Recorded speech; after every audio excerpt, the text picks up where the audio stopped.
Good morning friends, so welcome to the prelims booster session. आज का पहला topic है supreme court review on governors role in assent bills. So ये topic आपके political important है। Supreme court examine कर रहा है एक प्रेसिडेंशियल रेफरेंस कि क्या टाइमलाइंस फिक्स होनी चाहिए गवर्नर्स और प्रेसिडेंट के लिए असेंट देने के लिए स्टेट बिल्स को। तो आर्टिकल 200 जो है कॉन्स्टिट्यूशन का, वो कहता है कि अगर बिल पास हो जाता है स्टेट लेजिस्लेचर द्वारा तो उसे गवर्नर को असेंट के लिए प्रेजेंट किया जाना चाहिए। और गवर्नर के पास ऑप्शन होता है कि वो या तो असेंट दे दे बिल को, या तो विद होल्ड कर दे असेंट, रिजर्व कर दे बिल कंसिडरेशन ऑफ प्रेसिडेंट के लिए, या फिर रिटर्न कर दे बिल रिकन्सिडरेशन के लिए। तो अगर बिल दोबारा से पास कर दिया जाता है लेजिस्लेचर द्वारा, गवर्नर फिर कॉन्स्टिट्यूशनली बाउंड हो जाते हैं कि उन्हें उस असेंट को देना होता है। लेकिन प्रॉब्लम क्या आ जाती है कि कॉन्स्टिट्यूशन कोई टाइमलाइन या टाइम फ्रेम नहीं बताता है कि कब जो है वो गवर्नर को ये डिसीजन लेना है। तो इससे क्या हो रहा है कि गवर्नर जो है वो बिल्स पर इनडेफिनेटली बैठे रहते हैं। ठीक है। आर्टिकल 201 गवर्न करता है कि प्रेसिडेंट असेंट का, जब बिल को गवर्नर जो है वो रिजर्व कर लेते हैं कंसिडरेशन ऑफ प्रेसिडेंट के लिए। इसके लिए भी कोई टाइमलाइन एग्जिस्ट नहीं करती कि प्रेसिडेंट कितने टाइम में एक्ट करेंगे। तो जब ये क्लियर टाइमलाइंस नहीं है तो ये एक मेजर फ्लैश पॉइंट बन चुका है ये सेंटर स्टेट रिलेशंस में। कई स्टेट्स, खासकर जो अपोजिशन रूल स्टेट्स हैं, उन्होंने कंप्लेन किया है कि गवर्नर जो है वो विद होल्ड कर देते हैं या डिले कर देते हैं सेंड टू बिल्स। और सुप्रीम कोर्ट जब इस रेफरेंस को हेयर कर रहा है तो वो कंसिडर कर रहा है कि क्या जुडिशली एनफोर्सेबल टाइमलाइंस बनाई जा सकती हैं इन डिलेज को प्रिवेंट करने के लिए। प्रपोनेंट्स का कहना है कि indefinite action in action by governor जो हैं वो वायलेट करते हैं स्पिरिट ऑफ पार्लियामेंट्री डेमोक्रेसी। और क्रिटिक्स का ये भी कहना है कि अगर हम स्ट्रिक्ट टाइमलाइंस इम्पोज कर देंगे तो उससे जो डिस्क्रिशनरी पावर जो वेस्टेड है गवर्नर और प्रेसिडेंट में, वो डेलिकेट कॉन्स्टिट्यूशनल बैलेंस को अपसेट कर देंगी। तो ये मैटर जो है सुप्रीम कोर्ट तक पहुंचा है through a presidential reference under article 143। Governors जो हैं वो अपने कॉन्स्टिट्यूशनल रोल में उनको एक्ट करना होता है, और इस उसकी वजह से जो है कई बार जो है डिले हो जाता है बिकॉज ऑफ ग्रेटर स्क्रूटिनी ज़रूरत होती है। ये सेंट्रल गवर्नमेंट का आर्ग्यूमेंट है। लेकिन सुप्रीम कोर्ट ने पुराने केसेस में कई बार ये बोला है कि गवर्नर जो है वो aid and advice of council of ministers से बाउंड है। कोर्ट ने एक्नॉलेज किया है कि प्रोलॉन्ग डिलेज जो हैं वो पॉकेट वीटो की तरह काम करते हैं। और बेंच जो है सुप्रीम कोर्ट का, ये भी एक्सप्लोर कर रहा है कि क्या कुछ टाइमलाइंस बनाई जा सकती हैं, या फिर लेजिस्लेचर्स पर छोड़ दें कि वो डिफाइन करेंगे कॉन्स्टिट्यूशनल अमेंडमेंट के थ्रू कि क्या टाइमलाइन होनी चाहिए। या फिर कोर्ट कोई ना कोई ब्रॉड प्रिंसिपल्स बनाए अपनी ब्रॉड पावर्स ऑफ इंटरप्रिटेशन के अंडर। तो ये डिबेट जो है इसके अंदर फार रीचिंग इम्प्लीकेशंस हैं इंडिया के फेडरल स्ट्रक्चर के लिए। और इस ग्रे एरिया को एड्रेस करने के लिए सुप्रीम कोर्ट का इवेंचुअल डिसीजन जो है वो सिग्निफिकेंटली रीशेप कर देगा relationship between governors and state legislatures. Next हम टॉपिक देखते हैं, SC ruling on Anand marriage act. ये टॉपिक के पॉलिटिकली इंपॉर्टेंट है। सुप्रीम कोर्ट ने 17 स्टेट्स और 8 यूनियन टेरिटरीज को कहा है कि रूल्स फ्रेम किए जाएं सिख मैरिजेस को रजिस्टर करने के लिए अंडर आनंद मैरिज एक्ट 1909। ये रूलिंग इंश्योर करेगी कि यूनिफॉर्म लीगल रिकॉग्निशन मिले सिख मैरिजेस को अक्रॉस इंडिया। अब आनंद मैरिज एक्ट के अंदर जो अनंत कारज है, बेसिकली ब्लिसफुल यूनियन, एक सिख मैरिज सेरेमनी होती है जो कंडक्ट की जाती है गुरु ग्रंथ साहिब जी के सामने। तो इस मैरिज में क्या होता है कि कपल जो है वो 4 फेरे लेते हैं जिसको लावा कहते हैं। तो डिस्टिंक्ट लीगल रिकॉग्निशन देने के लिए आनंद मैरिज एक्ट पास किया गया था 1909 में। और इससे जो है हिंदू रिचुअल से इसको डिस्टिंक्ट किया गया। ये ओरिजिनल एक्ट में कोई प्रोविजंस नहीं थे रजिस्ट्रेशन के लिए। लेकिन एक सेंचुरी के बाद आनंद मैरिज अमेंडमेंट एक्ट 2012 पास किया गया। और अगर एक बार इसमें रजिस्टर हो जाते हैं तो कपल्स को फिर किसी और मैरिज लॉ के अंदर रजिस्टर होने की ज़रूरत नहीं है। लेकिन 2012 की अमेंडमेंट के बाद भी रजिस्ट्रेशन रूल्स जो है अनंत मैरिजेस के लिए, वो बहुत सी स्टेट्स और यूनियन टेरिटरीज़ ने अभी तक नहीं बनाए हैं। तो इसलिए पिटिशंस फाइल की गई कोर्ट में 2022 में। उसकी वजह से जो है कोर्ट ने डायरेक्ट किया सभी स्टेट्स और यूनियन टेरिटरीज़ को कि वो विद इन 4 मंथ्स अब रूल बनाएं। तो एक पॉजिटिव ड्यूटी बनाई है स्टेट्स के ऊपर कि वो एक वर्केबल रजिस्ट्रेशन सिस्टम बना कर दें। और अब डिबेट ये है कि most of the Sikh couple जो हैं वो अभी भी अपनी मैरिजेस जो हैं हिंदू मैरिज एक्ट के अंडर रजिस्टर करते हैं। अनंत एक्ट के अंदर कोई प्रोविजंस नहीं है डाइवोर्स या फिर मैट्रिमोनियल इश्यूज़ के, इसलिए सिख्स को जो है वो हिंदू लॉ के अंडर ही रिलाई करना पड़ता है। कम्युनिटी लीडर्स और स्कॉलर्स का कहना है कि सिख्स को एक अपना कॉम्प्रिहेंसिव मैरिज लॉ जो है वो चाहिए। तो क्रिटिक्स लेकिन ये कहते हैं कि आनंद एक्ट जो है सिर्फ एक ही पेज का है और वो सिर्फ सिंबॉलिक है, कोई सब्सटैंटिव उसमें प्रोविजंस हैं ही नहीं है। तो सुप्रीम कोर्ट ने स्ट्रेस किया है कि मैरिज रजिस्ट्रेशन एसेंशियल है इक्वालिटी के लिए, सिविल एडमिनिस्ट्रेशन और लीगल प्रूफ ऑफ स्टेटस के लिए, ऑल्सो ये राइट्स ऑफ वुमेन और चिल्ड्रन के लिए भी इंपॉर्टेंट है। तो एक सेक्युलर फ्रेमवर्क में मैरिजेस जो कि सॉलमनाइज्ड हैं आनंद कारज के अंडर, वो रिकॉर्ड और सर्टिफाई होनी चाहिए। नेक्स्ट हम टॉपिक देखते हैं प्रोजेक्ट विधायक। ये टॉपिक आपके सिक्योरिटी के लिए इंपॉर्टेंट है। प्रोजेक्ट विजयक बॉर्डर रोड्स ऑर्गेनाइजेशन का अपना 15th रेजिंग डे सेलिब्रेट कर रहा है कारगिल में। तो ये बॉर्डर रोड्स ऑर्गेनाइजेशन ने 1960 में जो है ये लॉन्च किया था प्रोजेक्ट, और इसको इसके पास रिस्पॉन्सिबिलिटी है कि ये road connectivity they areas of Kargil और जांस्कर में। ये प्रोजेक्ट जो है पॉजिटिव रोल प्ले करता है स्ट्रेंथन करने में सिक्योरिटी इंफ्रास्ट्रक्चर और welfare of casual paid labourers के ऊपर भी इसका इम्पॉर्टेंट फोकस है। नेक्स्ट हम टॉपिक देखते हैं क्लीन प्लांट प्रोग्राम। ये टॉपिक एनवायरनमेंट के लिए इंपॉर्टेंट है। तो क्लीन प्लांट प्रोग्राम जो कि अप्रूव किया गया था यूनियन कैबिनेट द्वारा, वो मोमेंटम गेन कर रहा है। इसको कंसेप्चुलाइज किया गया मिनिस्ट्री ऑफ एग्रीकल्चर और एशियन डेवलपमेंट बैंक द्वारा। तो ये एक मेजर इनिशिएटिव है फार्मर्स को एक्सेस देने के लिए high quality virus free planting material, ठीक है। तो इसको इम्प्लीमेंट कौन कर रहा है? National horticulture board in consultation और इन एसोसिएशन विद ICAR। तो इसके अंदर 9 क्लीन प्लांट सेंटर्स बनाए गए हैं जो ऑफर करते हैं disease diagnostics and treatments, develop करते हैं मदर प्लांट फॉर नर्सरीज। तो इसके अंदर इंफ्रास्ट्रक्चर डेवलपमेंट भी की जा रही है, मतलब लार्ज स्केल नर्सरीज बनाई जा रही हैं एफिशिएंटली मल्टीप्लाई करने के लिए क्लीन प्लांटिंग मटेरियल। एक रेगुलेटरी सर्टिफिकेशन प्रोसेस भी है जो कि इंश्योर करेगा complete accountability and traceability in the production and distribution of planting material. Next हम टॉपिक देखते हैं नेशनल आर्काइव्स ऑफ इंडिया। ये टॉपिक आपके गवर्नेंस के लिए इंपॉर्टेंट है। तो 50th golden jubilee meeting national committee of archivists की जो है वो ऑर्गेनाइज की जा रही है नेशनल आर्काइव्स ऑफ इंडिया द्वारा। तो नेशनल आर्काइव्स ऑफ इंडिया क्या है? कस्टोडियन है ये रिकॉर्ड्स का, जो गवर्नमेंट ऑफ इंडिया के लिए इंपॉर्टेंट वैल्यू रखते हैं। इसको ओरिजिनली इस्टेब्लिश किया गया था as an imperial record department जो कोलकाता में, और इसको ट्रांसफ़र किया गया न्यू दिल्ली में 1911 में, और ये सर्व करता है as the nodal agency for implementing the public records act and public record rules. इसमें मोस्ट ऑफ द रिकॉर्ड्स जो हैं वो संस्कृत, पर्शियन, ओडिया और बाकी की लैंग्वेजेस में है। मिनिस्ट्री ऑफ कल्चर के अंडर ये आता है। नेक्स्ट हम टॉपिक देखते हैं बागराम एयरबेस। ये टॉपिक इंटरनेशनल रिलेशंस के लिए इंपॉर्टेंट है। तालिबान गवर्नमेंट ने रिजेक्ट कर दिया है यूएस प्रेसिडेंट का जो है offer to retake Bagram airbase. तो ये लार्जेस्ट एयरबेस है अफगानिस्तान का, नॉर्थ ऑफ कैपिटल काबुल के पास पड़ता है। ये क्रॉस रोड्स पर है ईरान, पाकिस्तान और चाइना के सिंजियांग प्रोविंस के। इसको सोवियत यूनियन ने बनाया था कोल्ड वॉर के टाइम पर, सोवियत ऑपरेशंस को सर्व करता था ये। लेकिन बाद में जब यूएस ने कैप्चर किया अफगानिस्तान को, तो ये यूएस ने इसको रिवैम्प किया। एक क्रूशल हब बन गया है यूएस का वॉर अगेंस्ट तालिबान में। नेक्स्ट हम टॉपिक देखते हैं बाल्टिक सी। ये टॉपिक भी इंटरनेशनल रिलेशंस के लिए इंपॉर्टेंट है।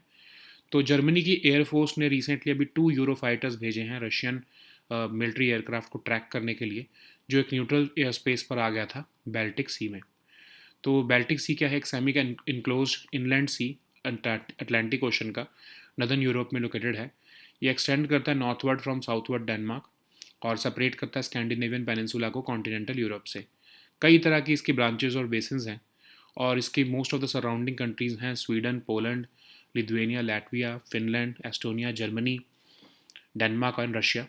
और इसको कहा जाता है कि वर्ल्ड का largest brackish inland water body है ये। गॉटलैंड जो कि स्वीडन के पास है, वो इसका लार्जेस्ट आइलैंड है बाल्टिक सी का। नेक्स्ट हम टॉपिक देखते हैं युआन वैंग 5। ये टॉपिक भी आपके सिक्योरिटी के लिए इंपॉर्टेंट है। चाइना की स्पाई शिप युआन वैंग 5 मैरीटाइम नेबरहुड में वापस आ गई है इंडिया के। इससे पिछले 3 साल पहले आपको याद होगा कि श्रीलंका के हम्बनटोटा पोर्ट पर आई थी। युआन वैंग 5 जो है वो 2007 में लॉन्च की गई थी। Part of specialised tracking ships है जो कि चाइना ने बिल्ड की थी स्ट्रेटजिक स्पेस और मिसाइल मॉनिटरिंग के लिए। चाइना की पीपल्स लिबरेशन आर्मी की स्ट्रेटजिक सपोर्ट फोर्स इसको ऑपरेट करती है।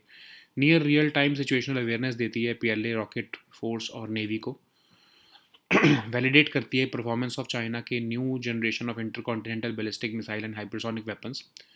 और इसके अगर हम फीचर्स देखें, 25,000 टन ये डिस्प्लेस करती है, डीजल इंजन से पावर्ड है, high power phased array radar systems हैं इसमें जो डिटेक्ट कर पाते हैं ballistic missile launches at distances over 3,000 kilometres.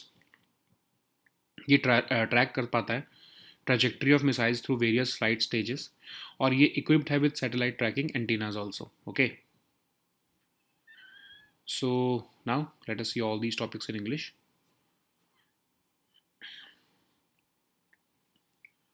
So the first topic is Supreme Court review on governor's role in assent of bills. So this topic is important for your polity section. Supreme Court is examining a presidential reference on whether timelines can be fixed for governors and president in giving assent to the state bills. So under Article 200 of the Constitution, when a bill is passed by a state legislature, it is presented to the governor for assent, and the governor has the option to either grant assent to the bill, withhold assent to the bill, reserve the bill for the consideration of president, or return the bill with a message for reconsideration. Of course, if it is not a money bill. And if the bill is again passed by the legislature, then governor is constitutionally bound to give the assent. However, the constitution does not prescribe any time frame for the governor's decision, which leads to controversies where governors have sat on bills indefinitely. Similarly, Article 201 governs the President's assent when a bill is reserved for consideration. Even here, no timeline exists for the President to act. So, the absence of clear timelines has become a flashpoint in center state relations. Several states, including Tamil Nadu, Kerala, Punjab, and Telangana, have complained of governors withholding or delaying assent to bills, thus stalling key reforms. Supreme Court, while hearing the reference, is considering whether judicially enforceable timelines can be set to prevent such delays. Proponents argue that indefinite inaction by governors violate the spirit of parliamentary democracy. On the other hand, critics caution that imposing strict timelines may constrain the discretionary powers vested in governors and the president. Okay, so matter has reached the Supreme Court through a presidential reference under Article 143. Union government has argued that governors act within their constitutional role, and the delays may sometimes be due to the need for greater scrutiny or consultation with the center. But Supreme Court in earlier cases has emphasized that governor is bound by the aid and advice of the Council of Ministers. So court has acknowledged that prolonged delays effectively amount to a pocket veto. The bench is also exploring whether such timelines should be left to the legislature to define through constitutional amendment, or whether the court can lay down broad principles under its powers of interpretation. So this debate holds far-reaching implications for India's federal structure, and by addressing this grey area, Supreme Court's eventual decision could significantly reshape the relationship between governors and state legislatures. So the next topic is SC ruling on Anand Marriage Act. This topic is important for your polity section. Supreme Court has ordered 17 states and 8 union territories to frame rules within 4 months for registering Sikh marriages under the Anand Marriage Act 1909. This ruling aims to ensure uniform legal recognition of Sikh marriages across India. So, under the Anand Marriage Act and its 2012 amendment, Anand Marriage means blissful union. It is the Sikh marriage ceremony conducted before the Guru Granth Sahib Ji, and the couple walks around the Guru Granth Sahib 4 times as hymns, known as Lama. And to secure distinct legal recognition for this practice, Anand Marriage Act 1909 was enacted to validate all marriages solemnized through Anand Karaj and distinguish them from Hindu rituals. However, this original act lacked provisions for registration. This gap was filled over a century later by the Anand Marriage Act 2012 amendment. Once registered under this act, couples no longer need to register under any other marriage law. Despite this 2012 amendment mandating registration rules for Anand Karaj marriages, most states and union territories have failed to act. Highlighting this inaction, petitions were filed in the Supreme Court in 2022. As a result, court directed all states and UTs to frame rules within 4 months, and it placed a positive duty on states to create workable registration systems. Despite legal recognition through Anand Marriage Act, most Sikh couples still register marriages under the Hindu Marriage Act 1955. Anand Act lacks provisions for divorce or matrimonial issues, forcing Sikhs to rely on Hindu law. So, therefore, community leaders and scholars argue that Sikhs need a comprehensive marriage law similar to those for Muslims and Christians. But critics highlight that the Anand Act, which is barely a page long, is just symbolic rather than substantive. It offers limited rights and fails to fully recognize Sikhs as a separate community. So Supreme Court has stressed that marriage registration is essential for equality, civil administration, and legal proof of status in matters like residence, maintenance, inheritance, insurance, succession, and monogamy. It also safeguards the rights of women and children. So, emphasizing uniformity, the bench has stated that in a secular framework, marriages solemnized by Arant Karaj must be recorded and certified on the same footing as other marriages to ensure both religious respect and civic equality. Okay. So the next topic is Project Vijayak. This topic is important for your security section. Recently, Project Vijayak of the Border Roads Organization celebrated its 15th Raising Day at Kargil. It was launched by the BRO in 1960. So it was entrusted with the responsibility of providing road connectivity in the areas of Kargil and Zanskar. So this project has played a significant role in strengthening the security infrastructure along the uh, line of control, uh, and it has also placed strong focus on the welfare of casual paid laborers. So the next topic is Clean Plant Program. This topic is important for your governance section and your environment section. So Clean Plant Program, which was approved by the Union Cabinet, is gaining momentum. It was conceptualized by the Ministry of Agriculture and Farmers Welfare in consultation with the uh, Asian Development Bank. So it was launched as a major initiative to provide farmers with access to high quality virus free planting material of key fruit crops. It is implemented by the National Horticulture Board in association with Indian Council of Agricultural Research. So it it has several components like the establishment of 9 clean plant centers, which offer disease diagnostics and treatments, develop mother plants for nurseries, and quarantine all domestic and imported planting material. Then it also includes infrastructure development like setting up large scale nurseries to efficiently multiply clean planting material. There is also a regulatory and certification process to ensure complete accountability and traceability in the production and distribution of planting material. So the next topic is National Archives of India. This topic is important for your governance section. 50th Golden Jubilee meeting of National Committee of Archivists was organized by the National Archives of India. So National Archives of India is the custodian of the records of enduring value of the Government of India. It was originally established as the Imperial Record Department of Kolkata in 1891. It was transferred to New Delhi in 1911. It also serves as the nodal agency for implementing the Public Records Act and Public Record Rules. A significant portion of the Oriental records are in Sanskrit, Persian, Odia, and other languages. A Ministry of Culture is the nodal ministry for the same. So the next topic is Bagram Air Base. This topic is important for your international relations. So Taliban government has recently rejected the US President Donald Trump's bid to retake Bagram Base. So it is the largest air base in Afghanistan, located north of the capital, Kabul. It has a strategic position at the crossroads of Iran, Pakistan, China's Xinjiang province, and Central Asia. It was built during the Cold War by the Soviet Union. This airbase served as this airbase served Soviet operations in the country for decades until they withdrew in the late 1980s. The US has revamped the facility following its own occupation of Afghanistan decades later. It has served as a crucial hub in the US war against Taliban and Al Qaeda since 2001. Okay. So the next topic is Baltic Sea. This topic is important for your international relations. So Germany's Air Force recently sent two Eurofighters to track a Russian military aircraft which entered the neutral airspace over the Baltic Sea. So Baltic Sea is a semi-enclosed inlet of the Atlantic Ocean situated in northern Europe. It extends northward from the South Denmark and it separates the Scandinavian peninsula from continental Europe. It comprises of several branches and basins. It has countries surrounding it, which include Sweden, Poland, Lithuania, Latvia, Finland, Estonia, Germany, Denmark, and Russia. It is often cited as the world's largest brackish inland water body. Gotland, which is located off the coast of Sweden, is the largest island in the Baltic Sea. So the next topic is Yuan Wang 5. This topic is important for your security section.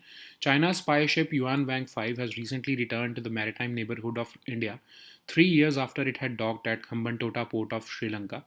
So Yuan Wang 5 was launched in 2007 and it is a part of series of specialized tracking ships built by China for strategic space and missile monitoring.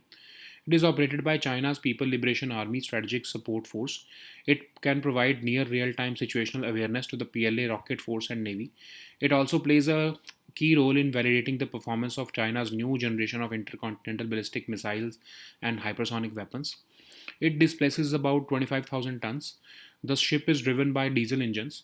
Its suit has high power phased array radar systems, and it is capable of detecting ballistic missile launches at distances exceeding 3,000 kilometers. These radars track the trajectory of missiles through various flight stages. In addition to the ballistic missile monitoring, Yuan Wang 5 is equipped with satellite tracking antennas also. Okay,